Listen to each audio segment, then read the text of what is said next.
तसं मोदी एरवी निवडणुकीच्या काळामध्ये महाराष्ट्रात येतात तेव्हा इथून मागं बघितलं गेले की त्यांचं नंबर 1 टार्गेट किंवा जे ते ज्यांच्यावर टीका करतात त्यात तुम्ही क्रमांक 1 ला असता. मात्र पहिल्यांदा त्यांनी जेव्हा आता चंद्रपूरमध्ये सभा घेतली तेव्हा सुद्धा त्यांनी तुमचा उल्लेख टाळलाय, टीका थेट काँग्रेसवरती केली. कालचं माझ्या बोलले, काल माझ्या बोलले ना, कालचं रावतेचं भाषण तुम्ही ऐकलं नाही? त्याच्या अगोदरच्या सभेत बोलले ना असं म्हणायचं. मग कालची लेटेस्ट आहे ना.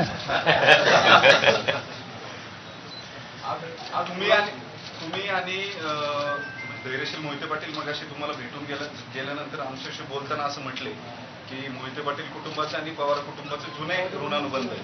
या सगळ्या प्रक्रियेमध्ये अजून सुद्धा विजयदादा दिसत नाहीये.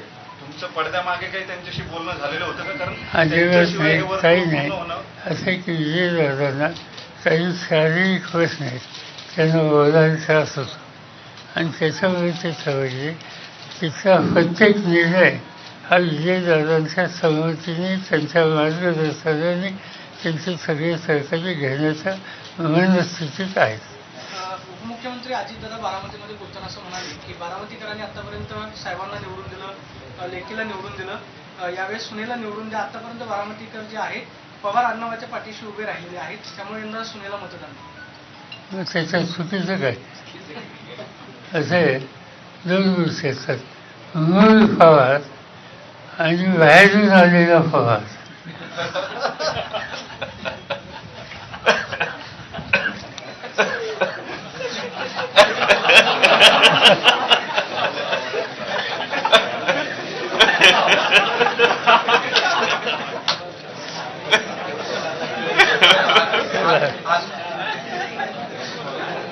आणखी एक दुसरा मुद्दा महत्वाचा होता. ते बोलताना असं म्हटले की माझ्या निवडणुकीला माझे भावंड कधी फिरले नाही, मात्र या निवडणुकीत माझी भावंड.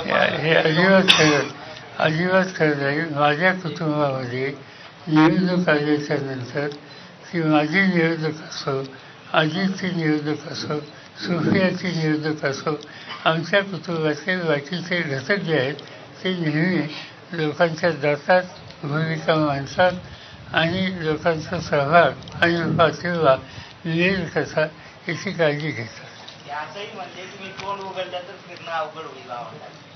मला असं की माझ्या कुटुंबातले जे सगळे घटक आहेत त्या सगळ्यांचे व्यवसाय, शिक्षण या सगळ्या गोष्टी मला आणि जगाला माहिती आहेत. त्यामुळे त्याच्याबद्दलची चिंता आम्हाला होणार नाही. आणखी रिव्ह्यू जो दिसतोय तो या सगळ्या प्रक्रियेत रोहित पवारांनी एक फेसबुक लाईव्ह 3 दिवसापूर्वी केलं होतं आणि त्याच्यामध्ये त्यांनी अजित पवार